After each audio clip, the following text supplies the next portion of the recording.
Hey guys, thank you for checking out our channel. I guess it's safe to assume that you're either looking into Pakistan or planning to travel, so you've reached the right place. Do subscribe to our channel, do support us, hit like, it makes a huge difference. And if you want to see additional videos like this and support us, please do subscribe to our Patreon page and support us on Patreon. So we're going to walk you through some important things to anticipate when you're traveling to Pakistan.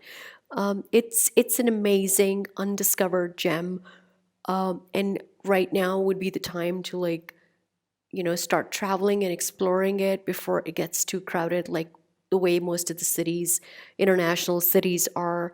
Um, there was a war going on next door in Afghanistan, and it affected Pakistan as well. So we didn't have much tourism for almost like 2, 3 decades.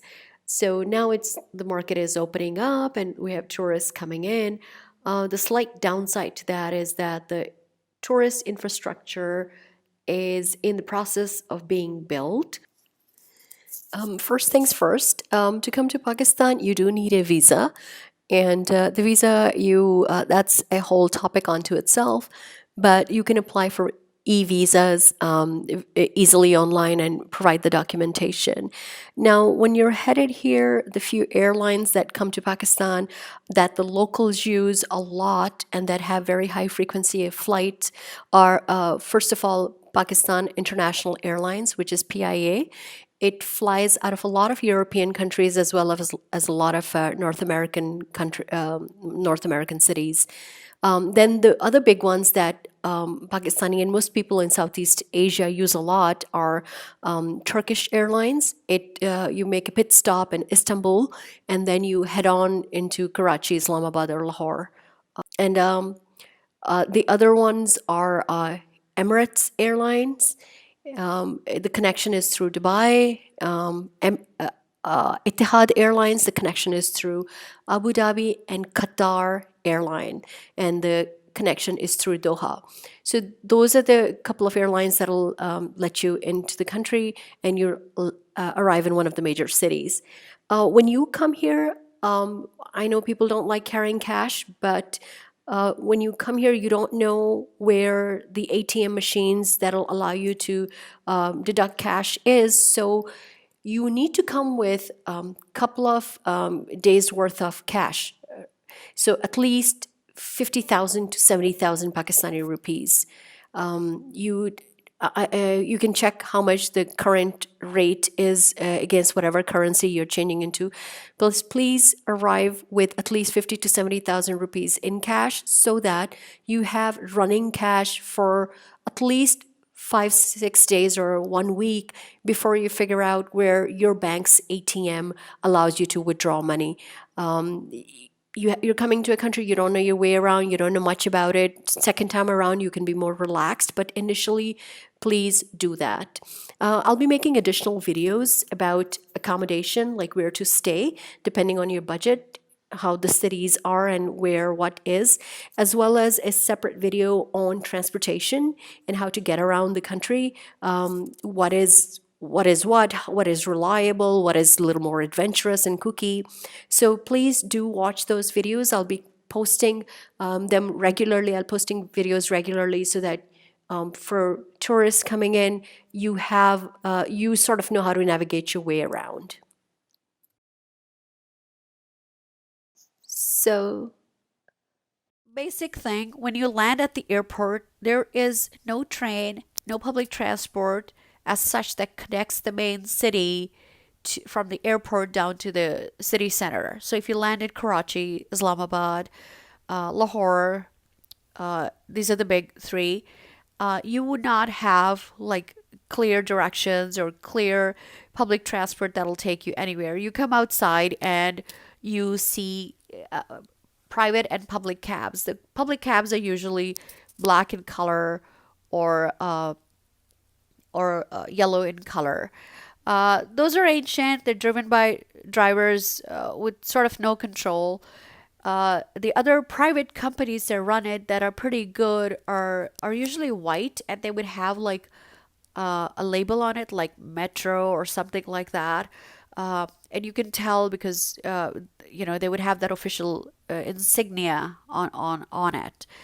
Uh, One plus sign of progress or internet is that we had our local Uber sort of cab called Kareem. That's Careem.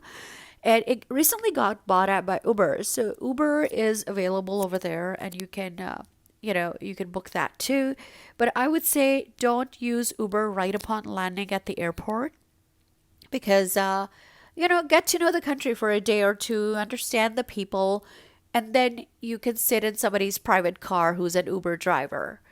One thing I would For your safety, one thing I would recommend, it's an amazing people. The people are generous, uh, and they're very welcoming towards foreigners.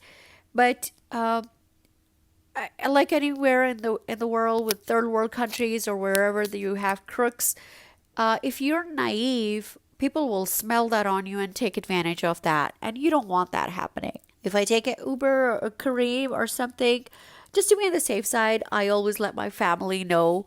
So I would say you're arriving in a country that you don't know much about, and it's better to be safe than sorry. All right. And the best way to navigate around that is you need to have maps. One fantastic thing when you arrive in Pakistan, get a local SIM with your passport. The data plans are phenomenal. Like, I kid you not, most of the companies, the big ones are Mobile Link, which I think is the biggest one. And another big one is Varid, which got, I think it's part of Mobile Link. So you'll see Mobile Link, you'll see Varid, you will see Telenor. Each one has its advantages. The biggest one is Mobile Link. And get a local SIM because it's literally $1 or $2 for 1 GB of data. So get like loads of data. They have 4G network over there. So, it's pretty decent. And you can map and navigate, and I don't know how much Google Maps has on Pakistan local roads and whatnot, but it's still a phenomenal thing to have, a tool to have in your kitty bag. It always helps to have a local, like know a local friend, a Pakistani person who's speaks English, knows their way around, because that's the missing link that's gonna help you navigate the country much better. All right. So they would, what you cannot understand as an outsider, a tourist who's used to seeing black and white, tourism friendly signs and whatnot. Having a local will bridge that gap where you can communicate. You could understand the things that are between the lines that a regular tourist may not able to know, and there are no books available to understand those subtle cultural things over there. So that will help you like it'll help you phenomenally. It'll be like having a book in your pocket, except that they're hanging onto your arm. Uh, Find a decent person. I hope you don't find somebody who takes, if you know somebody from school or work or something like that, or made a friend over social media, that's amazing. But yeah, find a person who's like nice, reasonable, speaks English, knows their way around, has traveled abroad a little bit. That person would be gold to you. All right. It is one of the most phenomenal, most underappreciated, unknown, and not popular destination. Even though, here's the thing, it has 9,000 years of documented human existence and proper civilizations that left their marks. 9,000, going back 9,000 years. And it was part of so many ancient civilizations. So Indus Valley civilization, your Indus, the word Indus, the word that is part of a marijuana strain, indica, and even the name India, that Indus comes from the Indus River that flows through the entire length of Pakistan. And that had it's a phenomenal civilization inhabiting the banks of it. And they were, pre-Hinduism, pre-everything, basically. So, guys, this was a basic video to guide you through what to expect, how how things are in development and things will improve, but what to expect for now. Um, we are going to be making additional videos going more into specifics on individual city and some tourist friendly what to look forward to and what to explore. If you have any suggestions, just feel free to write that in the comment section as to what you'd like to see. We'll keep working along those lines. And thank you so much for checking out our channel. Support us, please. Hit like, hit subscribe. As you know, it costs you guys nothing, but it makes all the world of a difference for us. Also, support us on Patreon. We'll be adding, as time goes on, we'll be adding attributes to our Patreon giveaways, and we're coming up with a structure. And we're also working on a very long form documentary on the entire, coast to coast, mountain to coast of what to expect in Pakistan. But again, thank you so much for checking out our channel, and hopefully you'll check out our additional videos as we keep making them and putting them up. Alrighty, thank you.